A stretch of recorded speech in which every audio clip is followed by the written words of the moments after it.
Assalamualaikum warahmatullahi wabarakatuh. Perkenalkan, saya Lutfia Fitri Anissa dari kelompok 5. Saya dan rekan-rekan saya akan menjelaskan tentang sistem endokrin.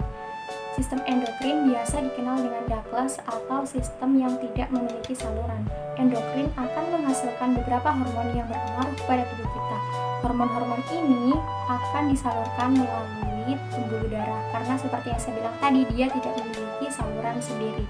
Nah, untuk fungsinya, endokrin mampu bertanggung jawab untuk mengatur berbagai fungsi tubuh yang ada di tubuh kita melalui pelepasan hormon. Misalnya mengatur metabolisme, mengatur nafsu makan, mengatur siklus tidur, mengatur reproduksi seksual, pertumbuhan dan perkembangan, dan lain sebagainya. Nah, di dalam sistem endokrin ada apa aja sih? Nah, strukturnya akan dijelaskan oleh rekan saya selanjutnya. Nama saya Holifatul Mutia. Saya akan menjelaskan tentang bagian struktur kelenjar endokrin. Sistem endokrin terdiri dari kelenjar-kelenjar endokrin. Kelenjar endokrin merupakan kelompok susunan sel yang mempunyai susunan mikroskopis yang sangat sederhana. Kelompok ini terdiri dari deretan sel-sel dan gumpalan sel yang disokong oleh jaringan ikat halus yang banyak mengandung pembuluh kapiler. Kelenjar endokrin mensekresi substansi kimia yang langsung dikeluarkan ke dalam pembuluh darah. Sekresinya disebut hormon. Bagaimana mekanisme kerjanya? Hormon dilepas dari sel-sel khusus ke dalam aliran darah. Selanjutnya, hormon tersebut dibawa ke sel-sel target atau responsif sel, tempat terjadinya efek hormon.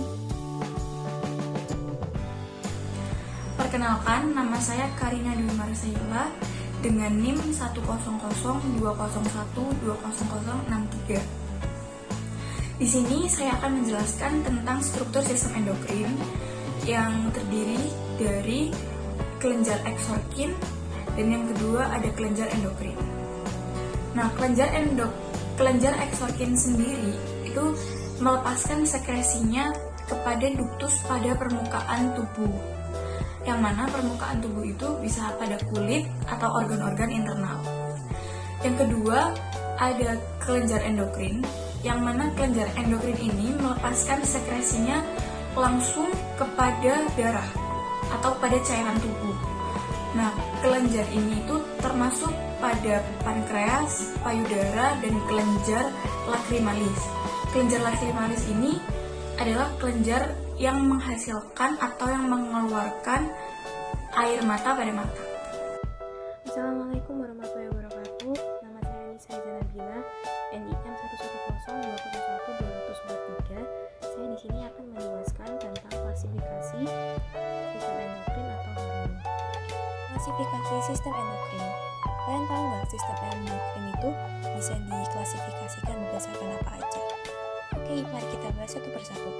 Nah, yang pertama itu ada berdasarkan senyawa kimia pembentukannya. Itu dibagi menjadi 4. Ada eukosanoid, yaitu turunan dari asam arachidonat, contohnya prostanoid. Terus yang kedua itu ada asam amino, yaitu turunan dari asam amino tetapi dengan molekul yang kecil. Terus contohnya ada tiroid, kalecitonin, dan epinefrin. Terus yang ketiga itu ada steroid. Steroid ini turunan dari kolesterol, contohnya seperti endokrin, estrogen, dan adenokortikoid. Terus yang keempat itu ada polipeptida atau protein, contohnya seperti insulin, glukagon, GH, dan TSH.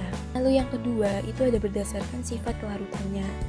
Itu dibagi menjadi 2, yaitu lipofilik dan hidrofilik. Lipofilik adalah kelompok hormon yang dapat larut dalam lemak, contohnya seperti tiroid dan steroid.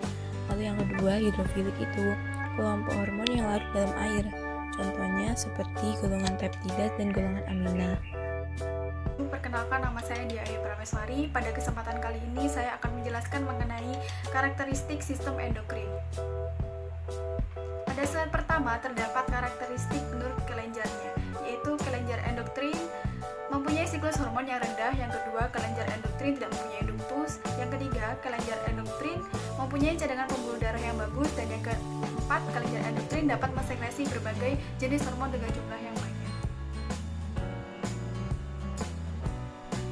Selanjutnya, terdapat karakteristik sistem endokrin menurut sekresinya. Yang pertama, sekresi diural, yaitu pola yang terjadi secara naik turun dalam periode waktu 24 jam. Contohnya adalah kortisol yang kadarnya akan meningkat pada saat pagi hari dan kadarnya akan menurun pada saat malam hari. Yang kedua, ada sekresi hormonal pulsatif dan siklik, yaitu pola yang naik turun pada waktu tertentu atau bulanan. Contohnya adalah estrogen non siklik yang puncak dan lembahnya menyebabkan menstruasi pada wanita. Dan yang terakhir adalah sekresi hormonal variabel. Pola ini bergantung kepada kadar substrat yang lainnya. Selanjutnya ada karakteristik sistem endokrin.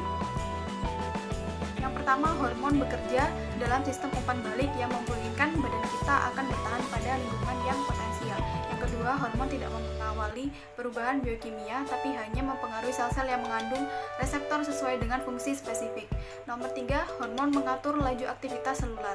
Yang keempat, hormon punya fungsi dependen dan interdependen.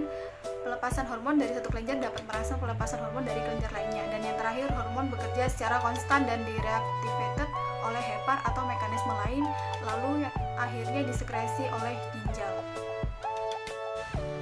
Assalamualaikum warahmatullahi wabarakatuh. Nama saya Muhammad Afin Nabili. Di sini saya akan menjelaskan tentang macam hormon dan letaknya pada sistem endokrin.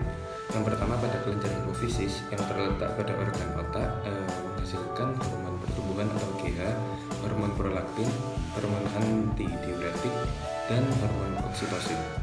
Yang kedua, pada hipotalamus yang menghasilkan hormon antidiuretik, oksitosin, somatotropin, pelepos hormon pertumbuhan, dan GRH serta kortikotropin.